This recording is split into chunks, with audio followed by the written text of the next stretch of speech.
believe it, don't understand why we can't just hold on to each other's hand.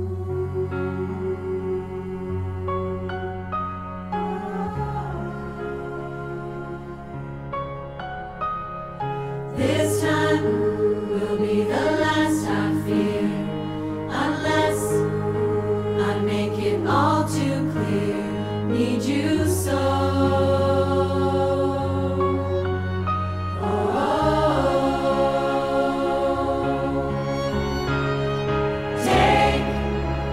Broken wings and learn to fly again, learn to live so free. When we hear the voices sing, the book of love will open up and let us in. This is our life with bees, and this is our life without bees. Bees are the most important pollinators of our fruits and vegetables and flowers and crops like alfalfa hay that feed our farm animals. More than 1/3 of the world's crop production is dependent on bee pollination. But the ironic thing is that bees are not out there pollinating our food intentionally.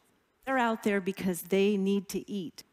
Bees get all of the protein they need in their diet from pollen and all of the carbohydrates they need from nectar. They're flower feeders.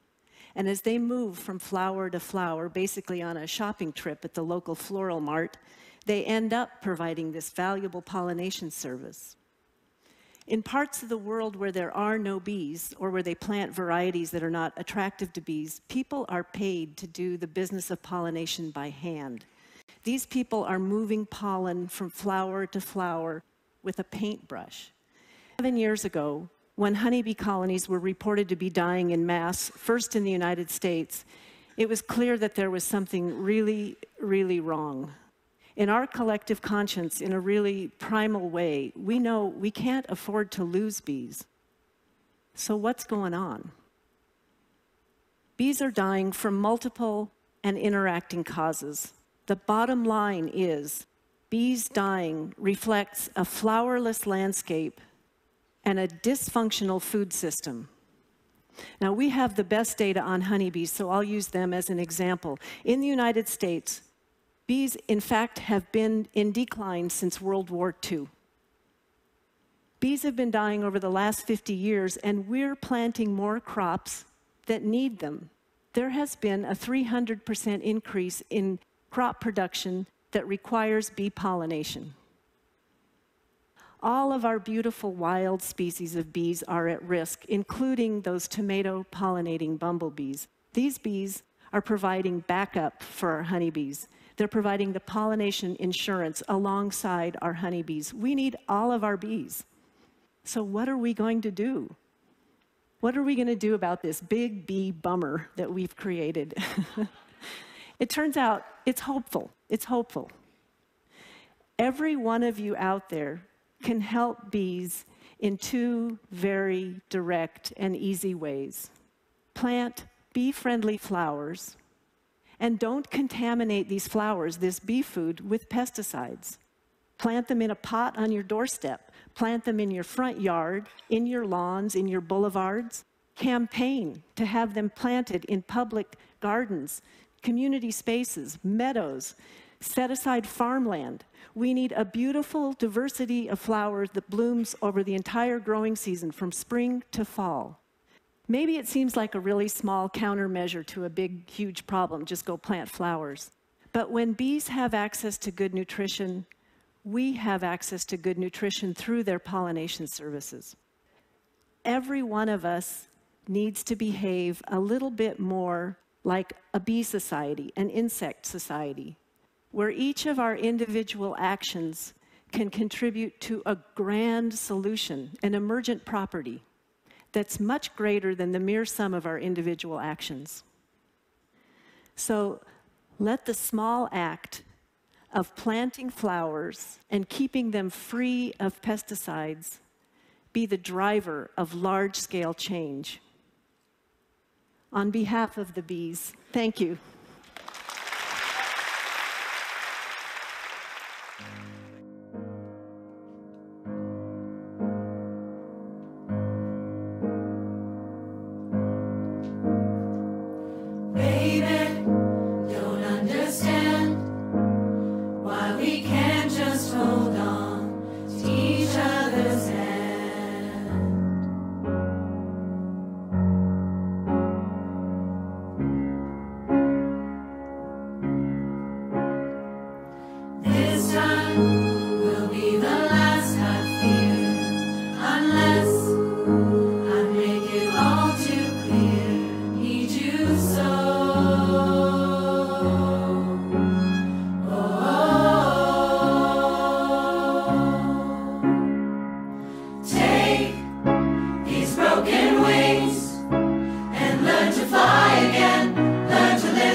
broken